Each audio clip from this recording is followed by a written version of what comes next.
क्या आपको पता है महाभारत का सबसे दुखी इंसान कौन था? वो जिसने जिंदगी भर दान किया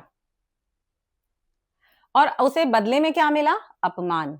वो जो जन्म से ही ठुकरा दिया गया। वो जिसके उसके मरने के समय पर श्री कृष्ण ने कुछ ऐसा कहा जिससे उसकी जिंदगी का सच ही बदल गया। तो कर्ण को श्री कृष्ण ने आखिर में ऐसा क्या बोला जिससे उनका जिंदगी का जो सच था वो बदला? तो आज की स्टोरी में हम यही देखेंगे कि ऐसा क्या कर्ण ने कृष्ण से पूछा जिसके जवाब में श्री कृष्ण को भी कुछ पल के लिए रुकना पड़ा। तो सोचिए कि कर्ण अगर इतने महान थे तो उनको इतिहास में खलनायक क्यों बताया जाता है? तो Radhe Radhe everyone, welcome back to my story blog. Myself Vandana. आज की स्टोरी सिर्फ महाभारत की स्टोरी नहीं है। आज की स्टोरी हमें हमारी लाइफ में सोचने का एक नया नजरिया देगी। महाभारत का युद्ध अंतिम चरण पर जा पहुंचा था। कुरुक्षेत्र की वो धरती मिट्टी लाल हो चुकी थी रक्त से। टूटे हुए अस्त्र, टूटे हुए शस्त्र और उस लाल मिट्टी पर पड़ा हुआ एक महान योद्धा कर्ण। उसका कवच जा चुका था, उसका रथ टूट चुका था और उसके शरीर से लगातार रक्त बह रहा था, लेकिन उसकी आंखों में आज भी वही तेज था। तभी धीरे धीरे श्री कृष्ण उसके पास आए और कर्ण ने अपनी आंखें उठा के उन्हें देखा और उनसे पूछा, कृष्णा, क्या मैं इतना बुरा था? जन्म लेते ही मेरी माँ ने मुझे छोड़ दिया। जिस समाज के लिए मैं लड़ने के लिए खड़ा हुआ, उन लोगों ने मुझे सूत पुत्र कह के छोड़ दिया।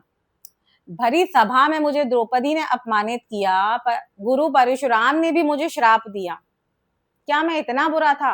मेरे दर्द को किसी ने नहीं समझा। कर्ण की आवाज कांप रही थी। उसने श्री कृष्ण को देखकर बोला, क्यों क्यों मैं सिर्फ दुर्योधन की तरफ खड़ा था? क्या मेरा दर्द किसी ने नहीं देखा? मैं दुर्योधन की तरफ होके ही गलत हो गया। पूरा कुरुक्षेत्र मानो शांत हो गया। हवाएं रुक गईं और एक सन्नाटा सा छा गया। श्री कृष्ण ने बड़े प्यार से मुस्कुराते हुए कर्ण से कहा, कर्ण, तुम्हें लगता है कि दुख सिर्फ तुम्हारे ही इससे आया। कर्ण, क्या तुमने कभी एक बार मेरा सोचा कि मैं जन्म लेते ही अपने माँ बाप से बिछड़ गया? पूरा बचपन मौत मेरा पीछा करती रही। मुझे जो करना चाहता था वो मैं नहीं कर पाया। मुझे मेरे अपनों ने भी नहीं पहचाना, मैं अपने प्यार को भी नहीं अपना पाया। लेकिन कर्ण, मैंने कभी अधर्म को नहीं चुना। इंसान अपनी लाइफ में इंसान को क्या मिलता है उससे नहीं पहचाना जाता। इंसान अपने निर्णयों से पहचाना जाता है जो वो अपने जिंदगी में लेता है। तुम दानवीर थे, तुम महान योद्धा थे, लेकिन जिस दिन तुमने द्रौपदी के साथ अन्याय होते हुए, उनका अपमान होते हुए भी देख करके चुप रहना चुना, धर्म उसी दिन तुमसे दूर हो गया। कर्ण शांत था और कुछ नहीं बोल रहा था, सिर्फ कृष्ण को निहारे जा रहा था। फिर कृष्ण धीरे धीरे उनके पास आए, उनके माथे को सहलाते हुए बोले, कर्ण, तुम गलत नहीं थे, तुम बहुत महान योद्धा थे, लेकिन जिस दिन तुमने गलत लोगों का साथ चुन लिया उसी दिन तुम गलत हो गए। कर्ण एक अपने धीमी सी मुस्कान के साथ कृष्णा को देखता रहा, कुछ नहीं बोला। कुछ ही क्षण बाद महाभारत का सबसे दुखी योद्धा जिंदगी भर के लिए शांत हो गया।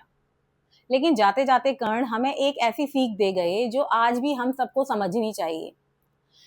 इंसान को कितना भी दुख मिले अपने जीवन में, कितना भी परेशानी मिले, लेकिन इंसान याद कैसे रखा जाता है? वो सिर्फ अपने फैसलों से याद रखा जाता है। आप बहुत परेशान हो, बहुत दुख में हो, लेकिन अगर आप गलत लोगों के साथ बैठ गए ना तो आप भी गलत ही हो। शायद आज कर्ण को भी हम याद करते हैं, उनके दर्द पे भी दुनिया रोती है, लेकिन फिर भी अगर धर्म की बात आती है तो सिर्फ श्री कृष्णा ही याद आते हैं।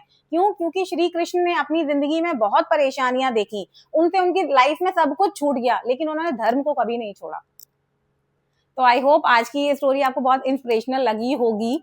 तो प्लीज अपने बच्चों के साथ इस स्टोरी को शेयर करिएगा अपने वर्ड्स में, और अगर आपको ये अच्छी लगी है तो please like and subscribe. Radhe Radhe.